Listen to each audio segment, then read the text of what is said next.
भोपाल। बहुत कम लोग जानते होंगे कि पूरी दुनिया को अपनी बहादुरी से जीतने वाला सम्राट अशोक भी एक बार हार गया था। वो विदिशा की एक सुंदरी से हार गए थे और उसे अपना दिल दे बैठे थे। उस दौर में विदिशा का नाम बैस नगर था। इतिहास के पन्नों में आज भी उल्लेख मिलता है। सम्राट अशोक की प्रेम कहानी, जिन्होंने कई पल विदिशा में बिताए थे।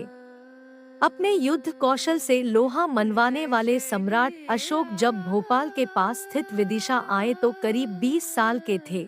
तब यहाँ की नवयौवना शाक्यवंशी साहूकार की बेटी देवी से उनके नैन मिल गए और पहली ही नजर में वे अपना दिल हार बैठे। विदिशा के बाग बगीचों, नदी का किनारा तब अशोक और देवी के प्रणय स्थली बन गए थे। अशोक ने यहीं पर देवी के सामने विवाह का प्रस्ताव रखा था। इसी स्थान पर अशोका द ग्रेट की हो गई थी विदिशा की सुंदरी। इस तरह विदिशा सम्राट चंद्रगुप्त मौर्य के पौत्र तथा बिंदुसार के बेटे सम्राट अशोक की ससुराल भी रही है। यही कारण है कि आज भी विदिशा में आगमन के समय कई बार सुनने को मिलता है कि सम्राट अशोक की ससुराल में आपका स्वागत है। उज्जैन के राजप्रतिनिधि बने थे अशोक। युवराज अशोक को उनके पिता बिंदुसार ने 18 वर्ष की आयु में उज्जैन का राजप्रतिनिधि बनाया था। कुछ समय बाद ही पाटलिपुत्र से उज्जैन जाते समय युवराज अशोक बैसनगर, विदिशा में रुके थे। यहाँ से गुजरते समय उनकी नजर यहाँ की सुंदरी देवी पर पड़ी थी और पहली नजर में ही उन्हें प्यार हो गया और फिर अशोक ने देवी से मेलजोल बढ़ाया था। अशोका से देवी ने ले लिया था ये वचन।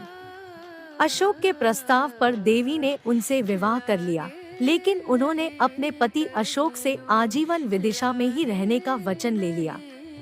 अशोक ने उनकी भावनाओं का सम्मान करते हुए वचन दिया और दोनों ने उसे निभाया भी। देवी कभी पाटलिपुत्र नहीं गई। बाद में अशोक सम्राट बन गए, लेकिन देवी ने अपना वचन नहीं तोड़ा। सम्राट की रानी होते हुए भी उन्होंने विदिशा में ही पूरा जीवन बिताया। एक पुत्र और एक पुत्री को दिया जन्म। सम्राट अशोक और देवी के एक पुत्र महेंद्र और एक पुत्री संघमित्रा हुए थे। देवी भगवान बुद्ध की अनुयायी थी। महेंद्र और संघमित्रा भी बुद्ध की अनन्य भक्त थी। अशोक अपने दोनों बच्चों को पाटलिपुत्र ले गए, लेकिन संघमित्रा यही रही। सम्राट अशोक के शासनकाल के 30वें वर्ष 239 ईसा पूर्व में विदिशा में ही देवी की मृत्यु हो गई थी। सांची में आखिरी बार मिली थी संघमित्रा। सम्राट अशोक और देवी के साथ ही उनके बच्चे महेंद्र और संघमित्रा का नाम भी इतिहास में अमर हो गया। महेंद्र के साथ साथ संघमित्रा ने भी बौद्ध धर्म की दीक्षा ली थी। जब एक बार महेंद्र बौद्ध धर्म का प्रचार करने श्रीलंका गए तो वहां की रानी अनुला ने संसार से विरक्त होकर बौद्ध धर्म की दीक्षा लेने की इच्छा जताई।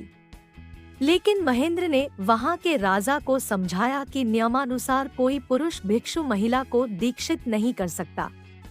तब इस कार्य के लिए भारत से महाविदुषी संघमित्रा को बुलवाया गया और बोधिवृक्ष की शाखा सहित संघमित्रा को श्रीलंका भेजने की तैयारी हुई। सम्राट अशोक ने अपनी पुत्री को विदा कर दिया। भिक्षु भिक्षुणियों के साथ संघमित्रा तपस्विनी वेश में पाटलिपुत्र से अपनी मां के नगर विदिशा पहुंची। यहाँ देवी और संघमित्रा का अंतिम मिलन हुआ। देवी ने वेदिसगिरी, विदिशा के पास सांची की पहाड़ी पर संघमित्रा का अंतिम अभिवादन किया।